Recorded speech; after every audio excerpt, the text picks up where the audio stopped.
thank you for joining Zonta International and the International Advocacy Committee for this special webinar on trafficking in persons. We hope today's session will be an interactive one and invite you to join the conversation. We will have a dedicated time for questions at the end of today's session. However, please feel free to submit your questions at any time using the Q&A button in your Zoom panel. It is now my pleasure to introduce Zonta International President, Sharon Langenbeck. Sharon, the floor is yours. Thank you, Megan, and welcome again to all of you. It is wonderful to see so many people here with us today. Trafficking in persons, or human trafficking, as it is sometimes more commonly referred to, is a heinous crime, an abuse of human rights. Each year, thousands of women, men, and children fall into the hands of traffickers in their own countries and abroad. Every country in the world is affected by human trafficking and migrant smuggling, either as a country of origin, transit, or destination for victims, depending on diverse economic, cultural, and historical factors, including, but not limited to, gender discrimination, poverty, and lack of education. Perpetrators of human trafficking target the marginalized and the impoverished, entrapping victims, the majority of whom are women and girls, for sexual exploitation, forced labor, domestic service, and other forms of exploitation. Trafficking in persons is not a new topic for Zonta. Many of our Zonta clubs, including my own, have focused their Zonta Says No or other service and advocacy activities on preventing trafficking or providing support to survivors of trafficking. Thank you to the International Advocacy Committee and our panelists today for bringing attention to this important issue.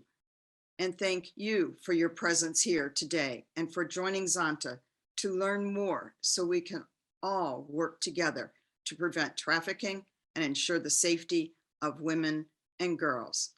I will now turn it over to Ila Pena to begin today's conversation. Good morning, good afternoon, and good evening. You can see the sun coming up on my shoulder. It is an incredible honor for me to introduce to you today three powerful women. To have them among us is indeed a privilege.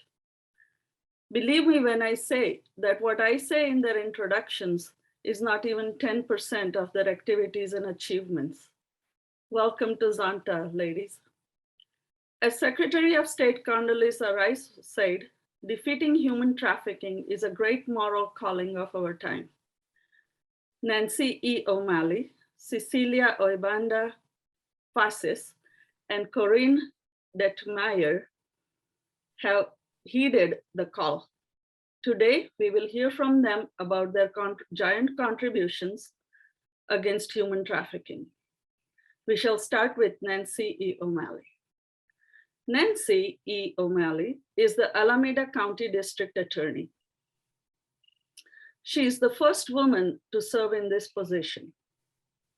Ms. O'Malley is a statewide and a national leader known for her innovation and vision in combating human trafficking and other forms of violence against women. In 2009, she created the HEAT Watch. HEAT stands for Human Exploitation and Trafficking. It is a 5-pronged blueprint for communities to build initiatives to combat human trafficking. And its completeness and adaptability has made it popular all across the USA. It has also been adopted by the US Department of Justice and the Department of Health and Human Services.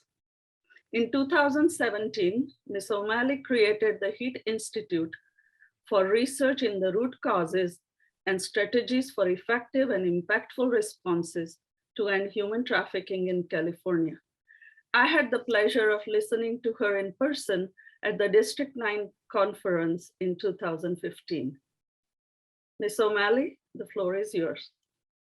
Thank you so much, Ila. Thank you to the International Committee for giving focus to this. And thank you to my own club, Zonta in Berkeley, for always giving so much focus on human trafficking.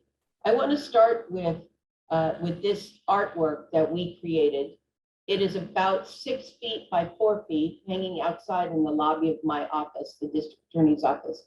And it reminds us every day that while no winter will last forever, no spring skips its turn. And what that means to me and to those that I work with and those that I communicate with is that even in the darkest days of someone who is in a trafficking experience, that it doesn't mean that that winter, that those dark days will last forever. And our goal is to always bring people into their springtime. This actually won a national award from the Office of Violence Against Women and the Office of Victims of Crime. So we call this Meet Eve. Next slide, I think we'll just have to click. It represents for us, as I said, you can click through this. It represents resiliency, hope, joy, and new beginnings for those with whom we interact. Next slide. So in my area and in the United States, we look at several forms, multiple forms of human trafficking. Go ahead. Trafficking in the commercial sex trade, next. Trafficking in the labor industry. And we do believe that the labor industry trafficking is far more prevalent than sex trafficking, but sex trafficking is more visible in many ways and receives a lot of attention, as it should. Next slide.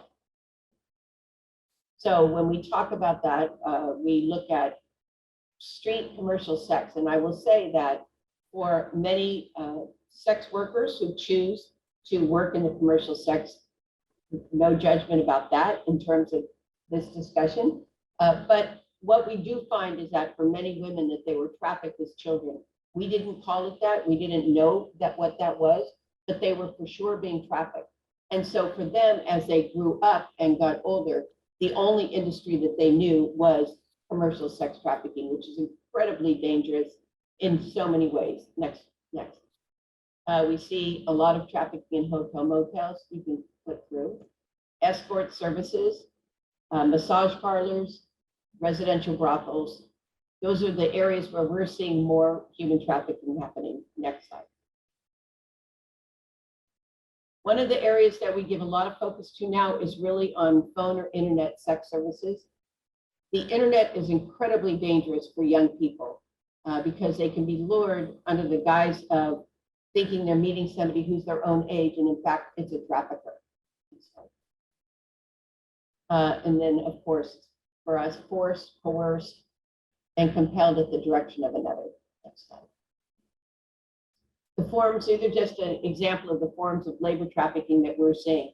And in the labor trafficking arena, particularly in California, I know in other states, that this is a crisis at an international level, where people are brought from their home country, brought to the United States, brought to California, and then forced into labor.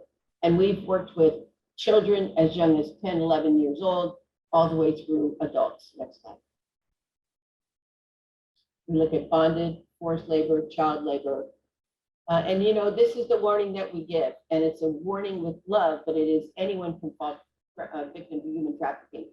Vulnerable populations who have little social and legal protection are most at risk. And what we see, the majority of sex trafficked victims are women, about 70%. And remarkably, every state in the United States now has reported human trafficking. I could not say that 5 years ago. And while it was happening in every state, there was not a recognition of it in every state in the United States. Yes, I wanted to show one 24-hour period in my community where we tracked online ads selling women and girls for sex. There were 1,135 ads in one 24-hour period during COVID. Next slide. Next. 995 individual women and girls represented 1,135 ads. 70% were under the age of 20. And with our analytics, we believe that about 70% of that 70% were under the age of 18. So we have a problem. As much work as we're doing, we continue to have a problem. We continue to see a rise. And there's so many contributing factors to that. Next slide. So we put out a lot of social media. We use a lot of imaging to communicate what we're talking about, runaway, things like that, drugs and alcohol, all of the things that contribute to human trafficking, to someone being vulnerable to being trafficked. Next slide. In my county, we have a weekly meeting of professionals. It's confidential, but we talk about individuals who are either being trafficked or at risk for being trafficked, boys and girls. Very small percentage of boys that present. And what we have learned is that boys just present differently in our community. And they're more likely to be taken in by one or two men than being put on the street. The other question we ask ourselves about these youth that we talk about is, are they safe? Are they stable? Are they protected? Who is in touch with them? And the important message for youth that we are communicating is that it matters to us that you are safe, that you're supported, and that you're stable. It is incredible that when we separate a person away from a trafficker, that the first thing they will express to us is that they thought nobody cared about them, that they were throwaway, or that they had no worth. And so the message that we communicate, and the message I hope are communicating, is that these individuals, all of these individuals are loved. Since we've started this program, we've done more than 7,000 safety plans for young people, minors. Next slide. This is what our community looks like.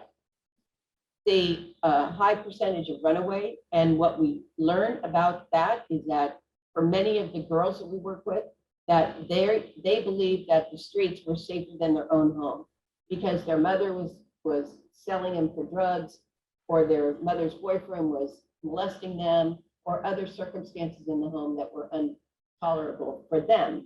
And then you can see the other areas that we track. We track these because we want to know where we should be putting our resources, where we should be putting our attention to be able to stop human trafficking from happening. Next slide. Again, about 98% of girls, and you can see this, about 62% of them have been system involved, mostly through foster care. We can go through this. Go ahead. So as you heard at the beginning, we created Heat Watch, Human Exploitation and Trafficking Watch. This is our logo. Very proud of the fact that my club, Zonta in Berkeley, supports Heat Watch with a lot of attention and work and contributions. Next slide. I'll go through this quickly. So this is a blueprint, as you heard. The blueprint has 5 criteria. One is that we needed to engage and support victims. And what's critically important is that as loving and kind and strong as I am in supporting victims, I know that for many victims, they don't want to be engaged with law enforcement or with somebody who's from the system. And so we have supported a lot of organizations, community-based organizations, many run by survivors, who are really the feet on the ground and helping to provide that support. So when somebody is in the system, we're prosecuting cases that we have victim advocates who are trained to support victims who have been trafficked. The second one was community engagement. I'll talk about that in a second. The third one was to identify and respond. And what that means is we had law enforcement just driving past people. We had law enforcement arresting girls, teenagers, babies, little young people for prostitution until we started educating law enforcement about human trafficking. That's a critically important area. And I know in some states, we still have issues with law enforcement arresting teenagers and others who are being trafficked, but arresting them nevertheless for prostitution. Aggressive prostitution, the new research about traffickers is that a high percentage of them have psychopathy, meaning sociopaths, which are generally people with no conscience about what they're doing. And so we really have focused on making sure that we are prosecuting offenders and removing them from the community, and then changing the laws, which we've been doing. Back to raising awareness. We have spent a considerable amount of time with our community throughout California as well, through billboards, through sessions, through programs like this, to make sure that people understand and don't turn their head when they see something, but rather call someone who could do something about it. Next slide. We've created a coordinated response, as you can see, so we don't create cracks for youth and others to fall through. Next slide. This shows you we've charged over almost 900 traffickers in the last several years. That has involved 1,059 police reports. Right now we actually don't have 72 cases at the time we did this. Right now we have 40 cases pending, awaiting trial. We have, as you can see, we have prosecuted these cases with an 81% conviction rate. And where that matters is that with other prosecutor offices who think I can never prosecute this, people won't believe the victim won't cooperate. Every excuse that someone could think of, some of which used to be true, but now we say, if we can prosecute cases in this county, you can prosecute in your county. Go ahead, next slide. Our billboard, as I said, won the award. Next. So every year, as part of our Human Trafficking Awareness Month, we do billboards, and we share our billboards across the country. I've seen this in Texas, I've seen it in New York, but this was our very first one, and it's my personal favorite because it really focuses on turning blind eye. For all of us in society, to turn a blind eye is neglect. That once we learn about this, it's very difficult not to understand and to do what we can about it. Next slide. Here's the next year, another year that we did a show with CNN, and we kept telling them, we do not refer to children as prostitutes. They're not prostitutes. And that night I was watching the show on CNN, and the first thing they said, child prostitute for sale. So I got online, I was, sending an email to them saying, we don't use that term prostitute when we talk about children. And this was very important because when you think when some people think child prostitute, it's all judgment and it's negative judgment. So we have to change that paradigm. Next slide. They're not Johns, they're child rapists. I always say John is a very commonly used name for a purchaser, and frankly, if we didn't have purchasers, we would not have human trafficking, because at least in the sex trade. But I say to them, I don't like the term John being used. It's a nice guy name, and it lets these child molesters and these other people off easily when they should be held more accountable. And also I add in, I'm married to a guy named John, and so I don't want that name used when I know nice people, my brothers, my father, people like that. So this was an important one, to stop treating purchasers like they're just nice guys. Next slide. And then this was our most recent one, and this billboard is all over the Bay Area. Next slide. So the purpose of the billboards is to educate the community. And next slide. The purchase of these bus shelters, and you can click on 3. These are on bus shelters throughout the county. These are really messaging to those that might be on the street who are being trafficked or are at risk of being trafficked. Because we want to, again, always communicate that our love and support for someone who is vulnerable and being trafficked. Next slide. And then January is Human Trafficking Awareness Month. That is actually my building. That's my office with the arrow. And we lit it up blue, the color for human trafficking, in the month of January. And I know there are a lot of activities that go on around the world, around the country, for sure in my county in California. But we wanted anybody driving by to know that in this building of justice, that we hold traffickers and purchasers accountable, and we support and help victim survivors become survivors. I will tell you that this building was built when Earl Warren was the district attorney of my office. I actually sit at his desk. And for those international partners and people joining us today, Earl Warren was the district attorney in my office. He became the Attorney General of California, then the Governor of California, and he ultimately became the Chief Justice of our United States Supreme Court. And it was under his leadership that the Civil Rights Act was passed, the Voting Rights Act was passed, and a lot of the wrongs of our country were corrected, at least through laws.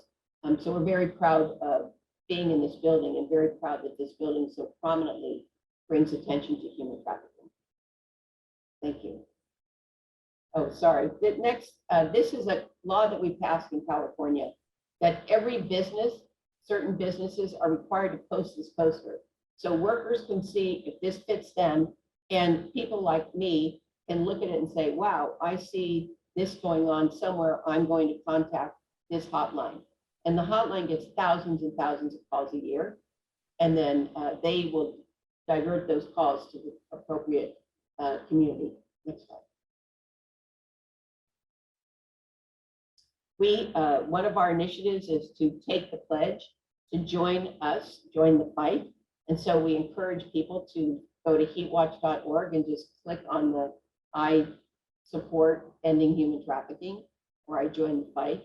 And our goal is to have 1 million clicks. So if anybody's inclined, you can go to heatwatch.org. And really what this is for is to go back to the legislatures, to go back to the decision makers, the funders, at the government funders, and say, we need more money. This pandemic is as detrimental or worse as what we've seen in the last couple of years. So we're always fighting in Sacramento, our capital, and at our capital in Washington, D.C. for more resources, for more attention. Next slide. So I end with this. The only thing necessary for the triumph of evil is for good people to do nothing. So thank you for being here this morning. Thank you for taking this so seriously as we do. And I'm really honored to be with you. Thank you so much.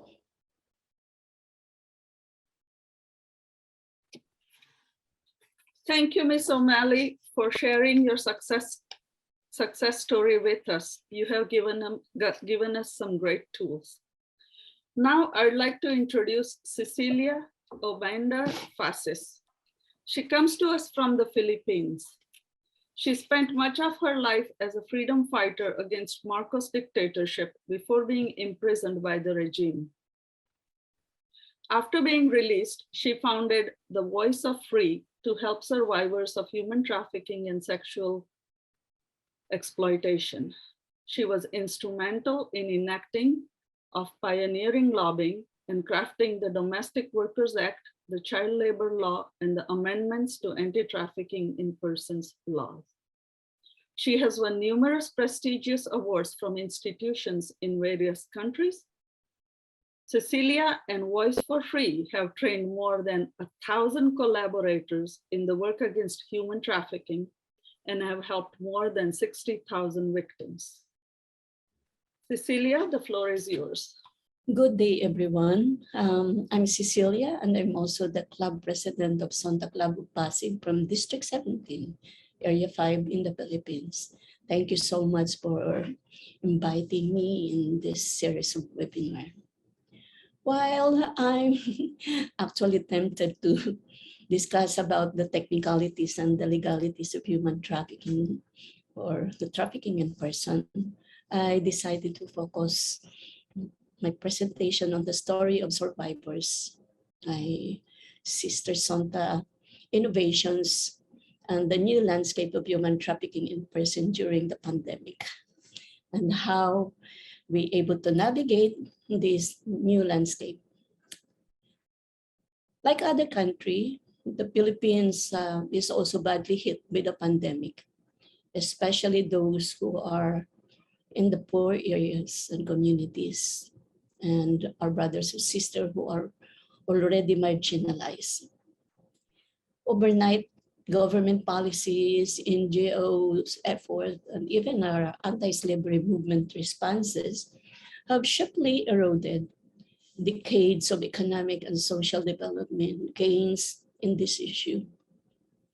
The pandemic also magnified the pre-existing social issues such as poverty, gender discrimination of women and girls, modern slavery, and of course, human trafficking. Next slide, please. Before the crisis, the Philippines The Global Slavery Index estimated 780,000 Filipinos living in modern slavery. 65% of person trafficked are women. Also, UNICEF identified the Philippines as the global epicenter or the hub of child pornography and cyber sexual exploitation of children. Next slide, please.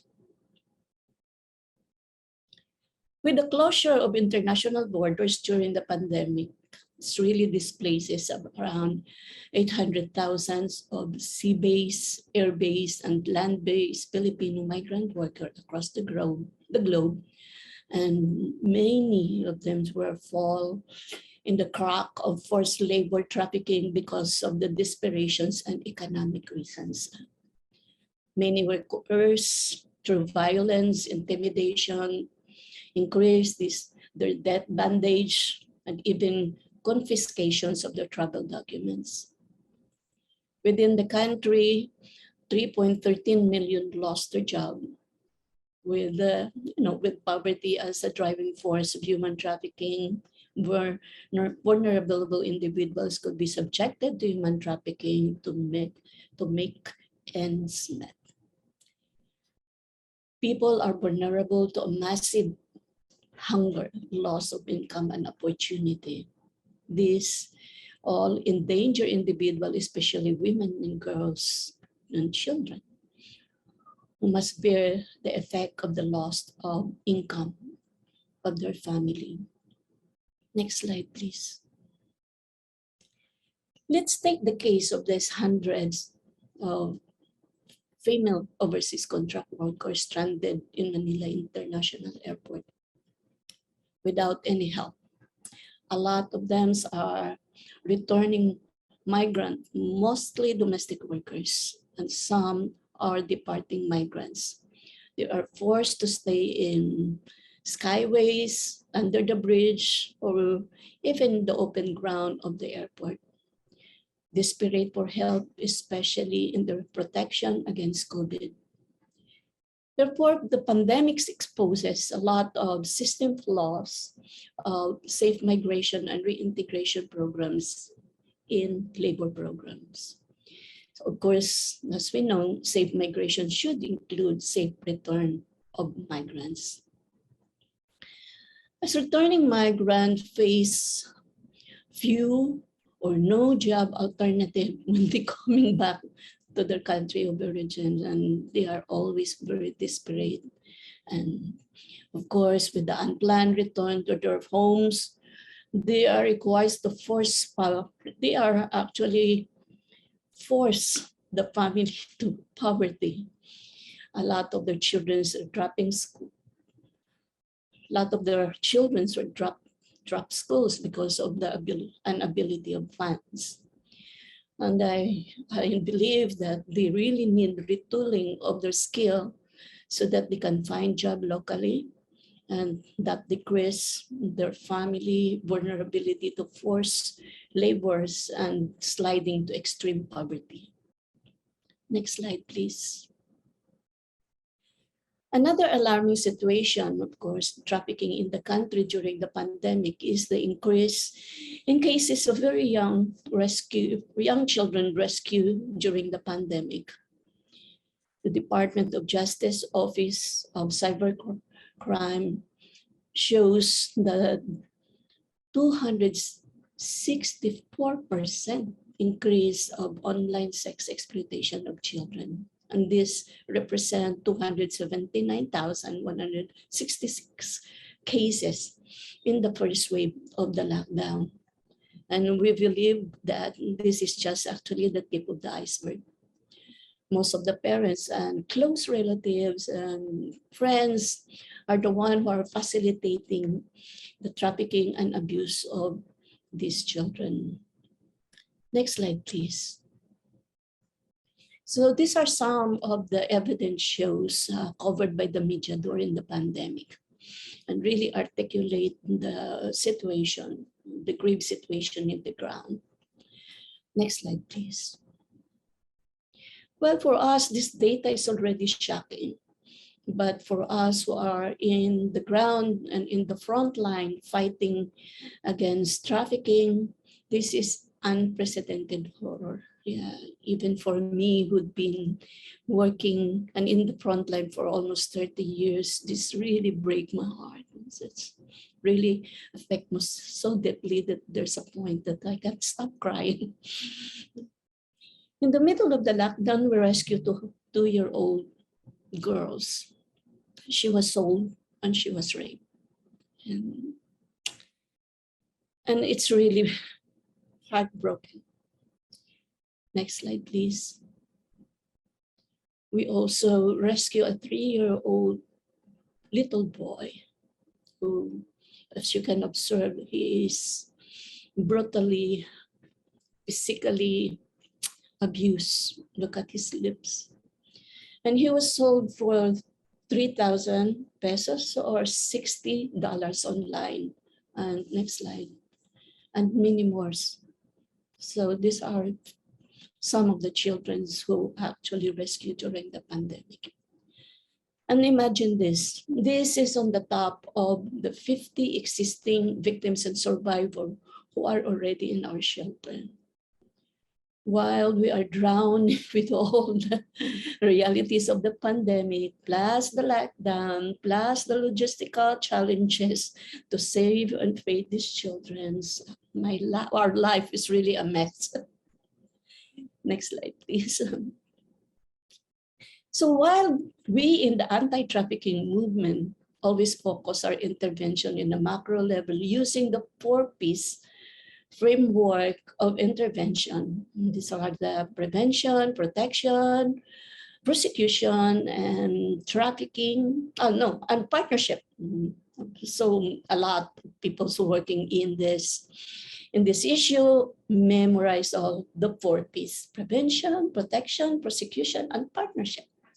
But the pandemic challenged this framework, the movement, and we need really a more strategic, and proactive, grounded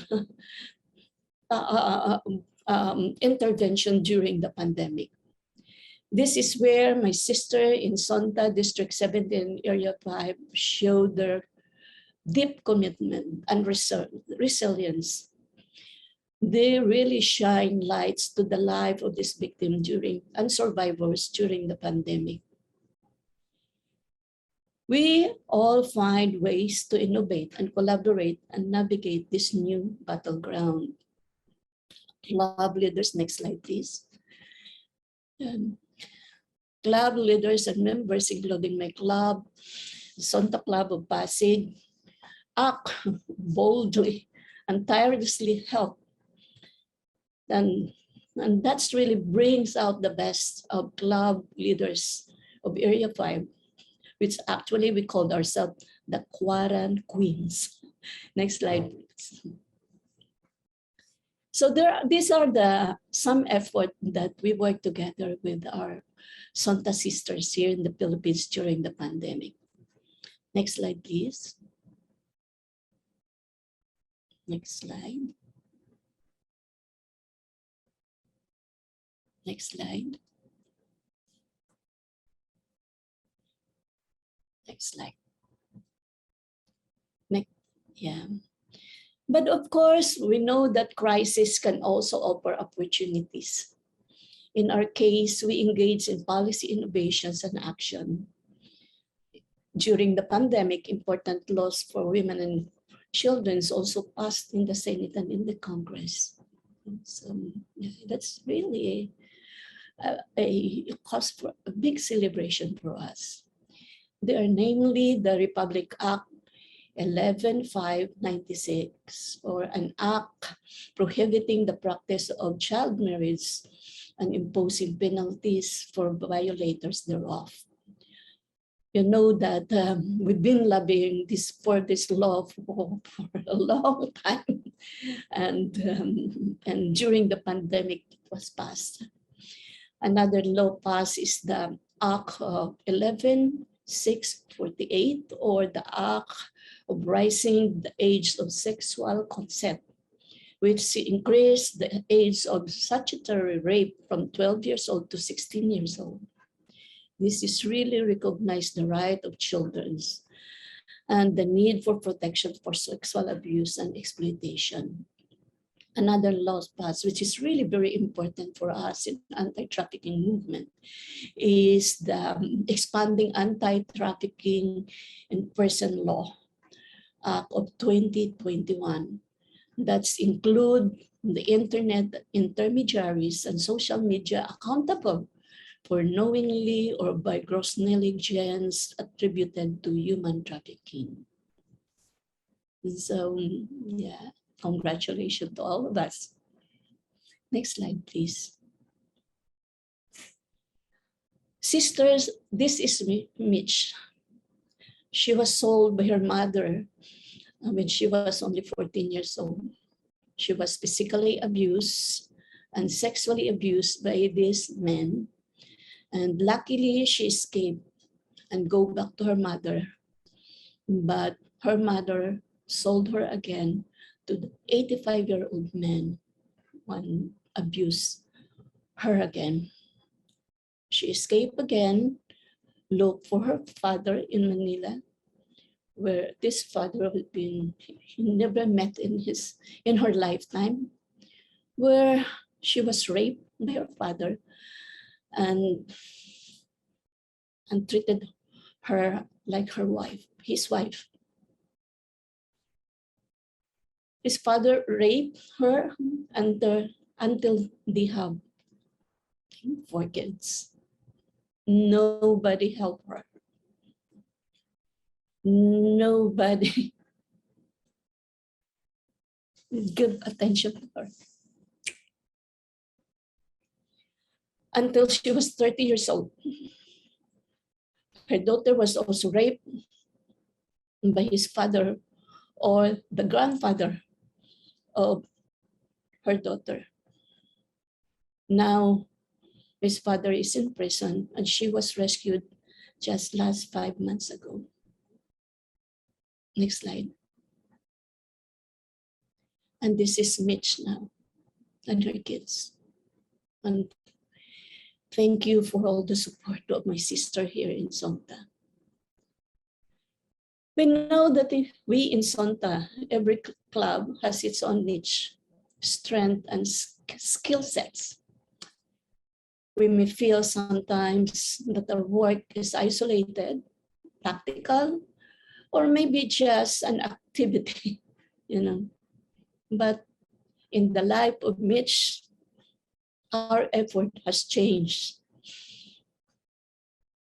To change her. Or help change her life forever and her children. So please, sisters, remember that big or small efforts save and change life of human trafficking victims and survivors. Next slide, please. In closing, I believe that we in slavery movement need to rethink our strategies in this new normal. We cannot deal with the problem of slavery or human trafficking in isolation anymore.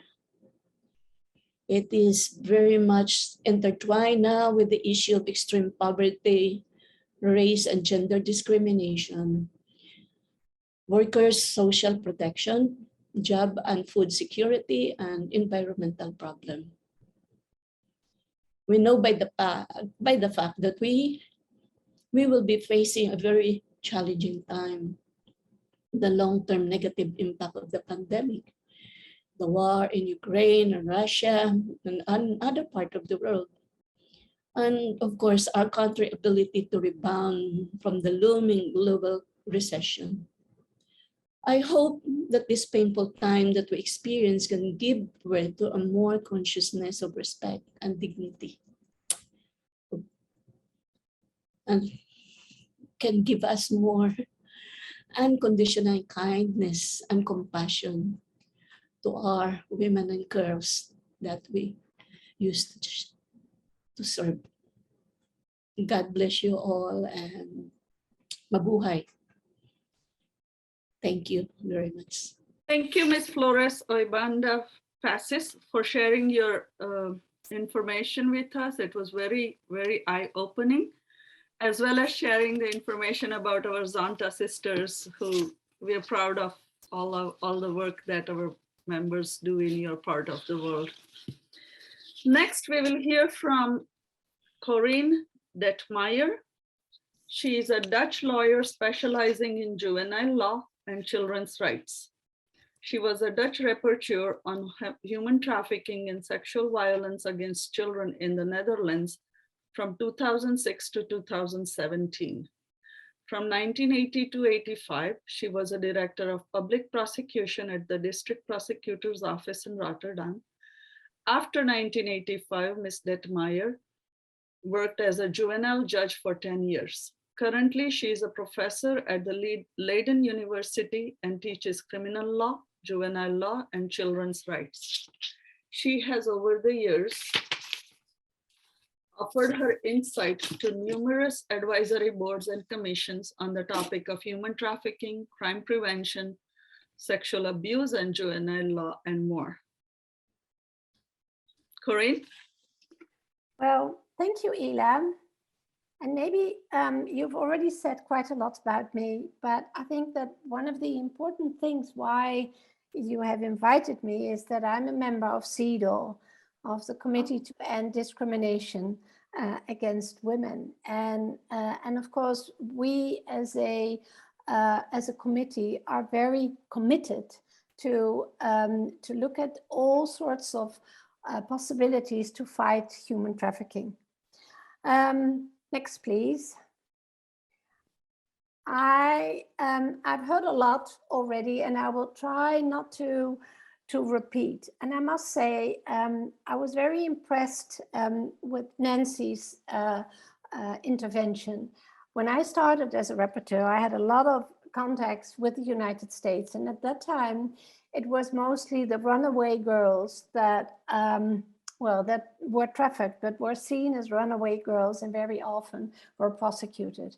And I think that the enormous change that has come about in the United States on this topic is very, very remarkable. And of course, nobody has ended it yet, and we all need to work very hard on it.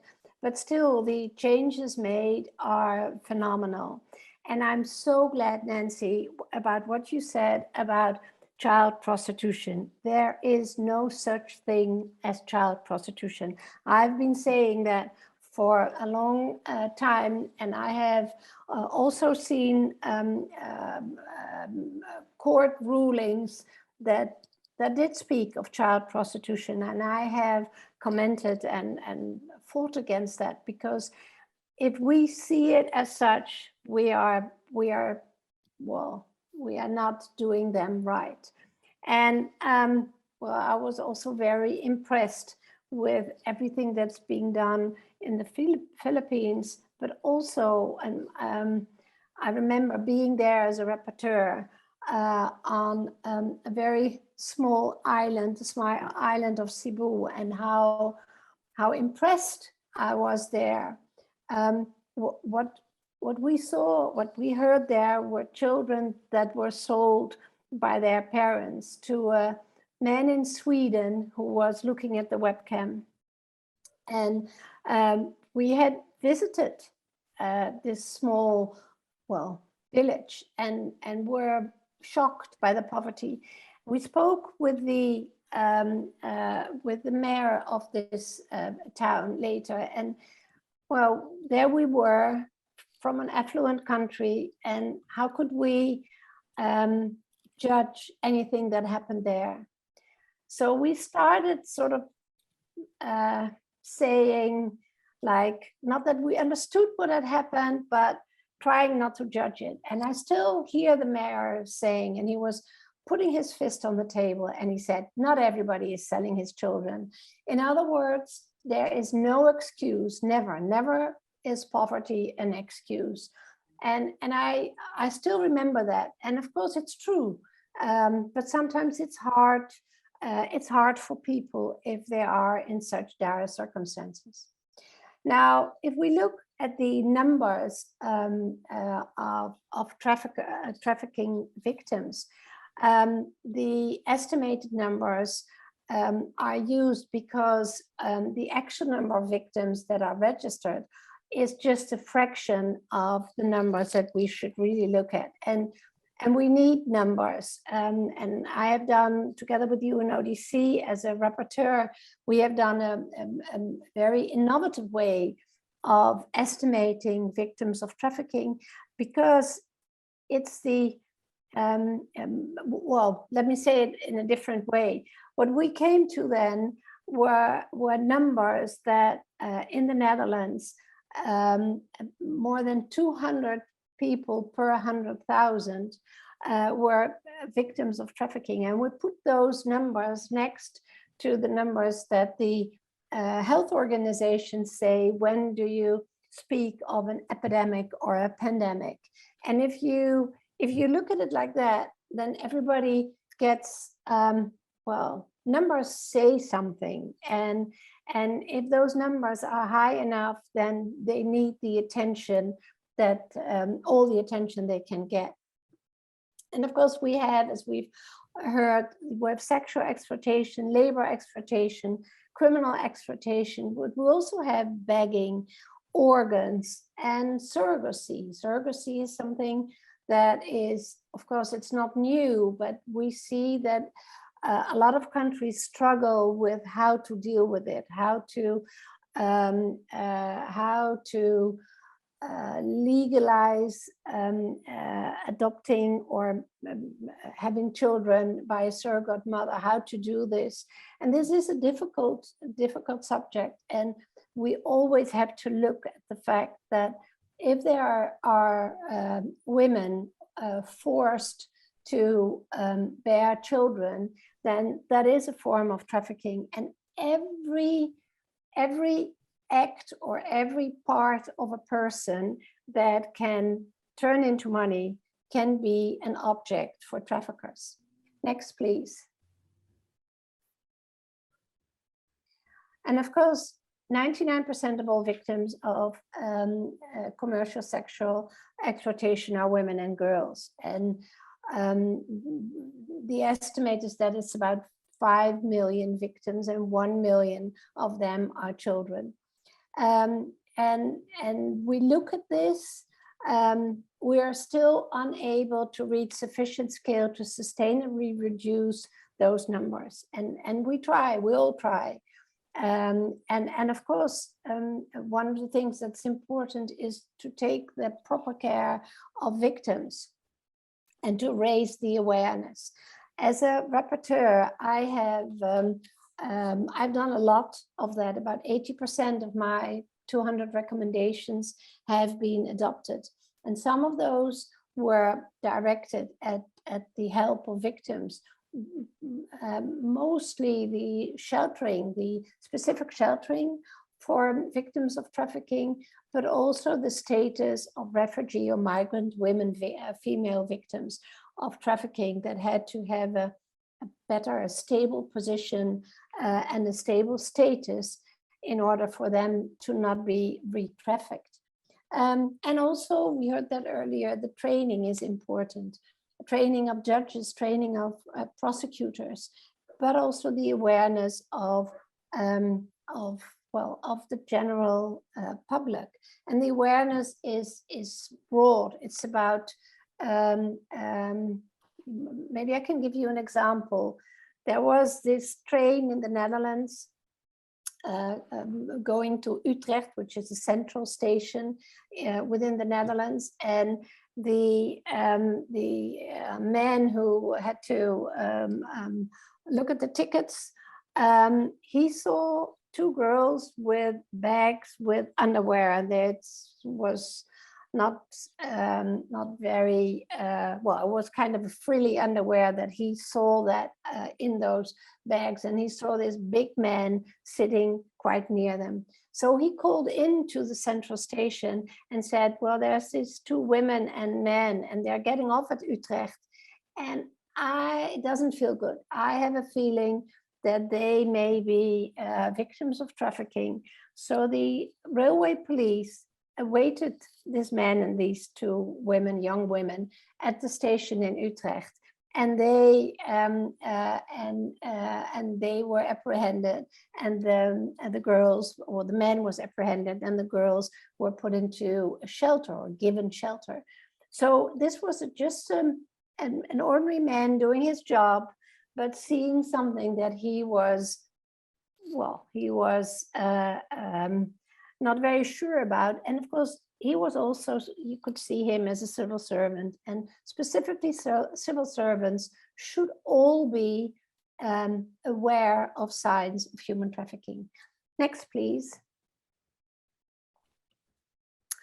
But it's not just sexual exploitation, it's also domestic work, and that accounts for a very large share. And there too, we see women and girls as they account for a large percentage of domestic workers, and frequently face additional vulnerabilities related to gender. And we heard that from Cecilia also.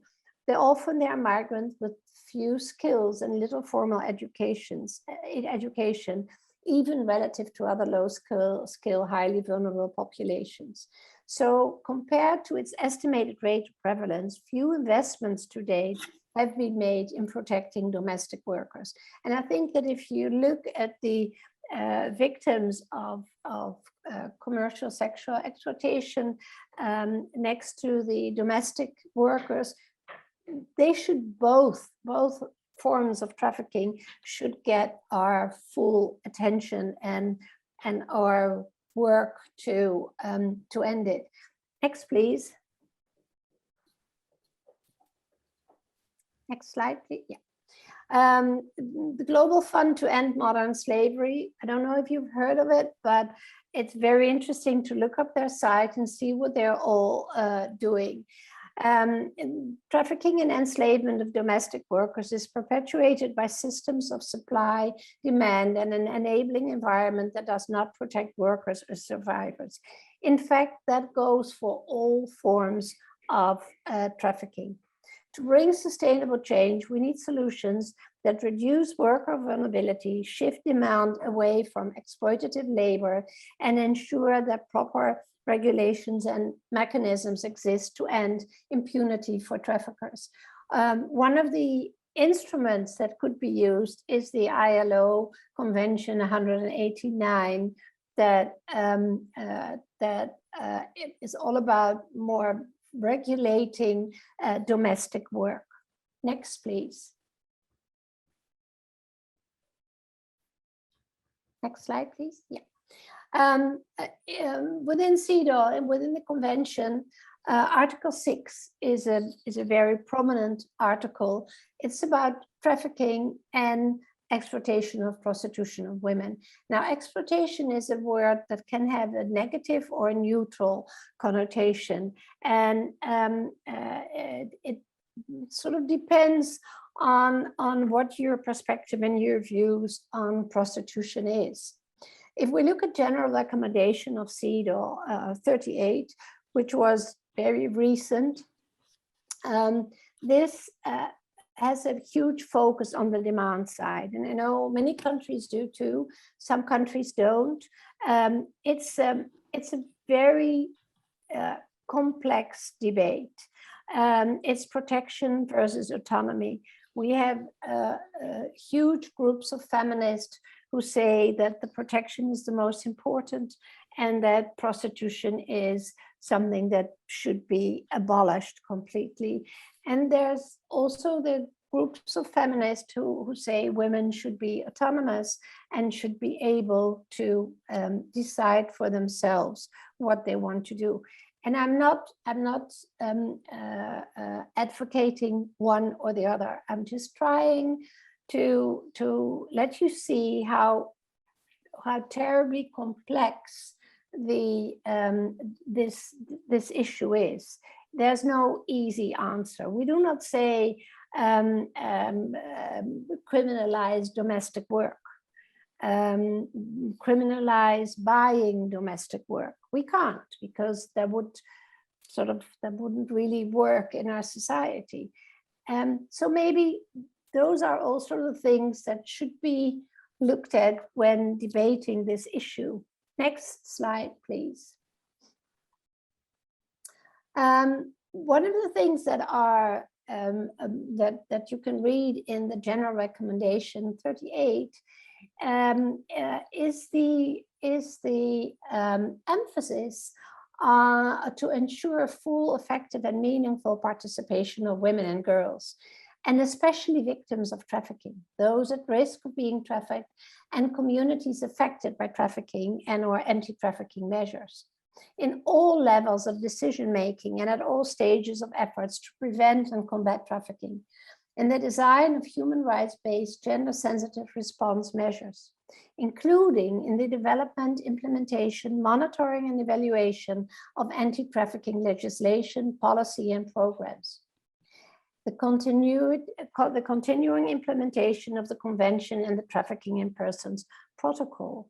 Now, I know of one group of organized victims of trafficking, and that was when President Obama in his time had installed a task force consisting of victims of trafficking to advise him on, or advise the then ambassador on trafficking in persons on what was important. I very much doubt that that task force still exists, but I don't know.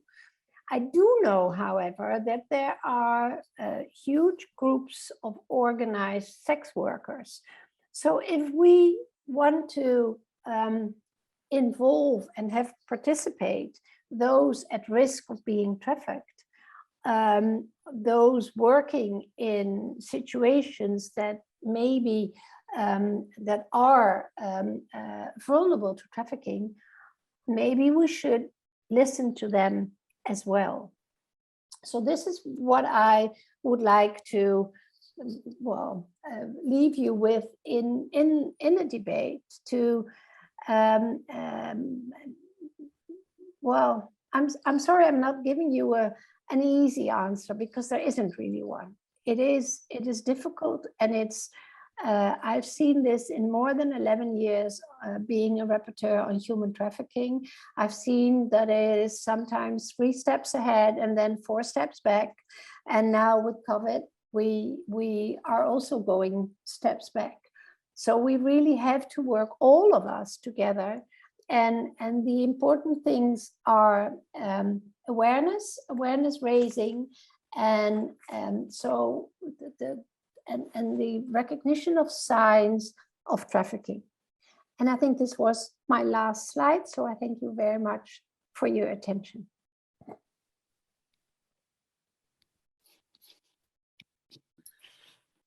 Three amazing women in 3 different countries, 3 different perspectives. This was a lot of education for all the attendees, and I appreciate all 3 of you extremely from the bottom of my heart. Megan, do we have time for questions? I think we can take a few. We don't have much time, but if we can just take a couple. One of the questions that was in the chat, I think, is probably best for Nancy. Nancy, there was a question about what type of conviction sex traffickers in the US are getting. What type of conviction or punishments are you seeing? There is a specific crime in California of human trafficking, and in most of the states now. But I see in my area, and more often in the major metropolitan areas of California, that individuals who are trafficking are being convicted of human trafficking.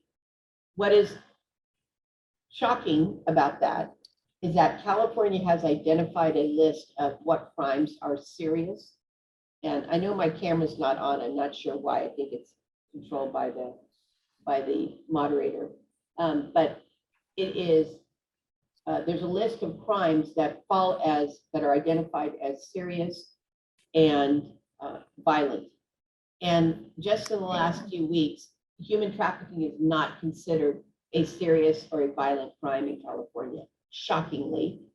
We were in Sacramento, our capital, trying to get legislation passed, and we were not successful in getting the California legislature to identify human trafficking as a serious or violent crime.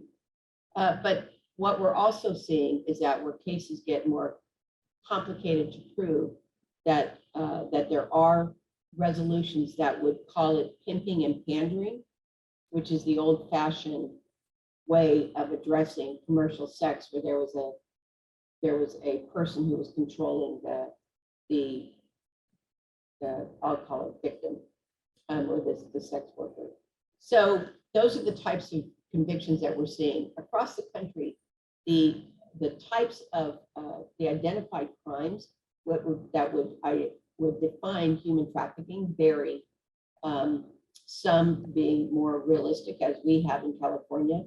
And I will say also, as progressive as California is, that again, back in the early 2000s, mid 2000s, we tried to get the law passed, the law that identified human trafficking. We were not successful. So what we did was, a group of us went to the voters and we created an initiative which passed by the voters, not the legislators. And that passed by the highest number of votes ever in an initiative in California. So the community's getting more aware, but our legislators need some help. And though for the crime of human trafficking, if it's a minor and there's force or coercion or other forms of activity that is attributed to it, that can be a 15 years to life sentence for the trafficker who's convicted. For labor trafficking, the crime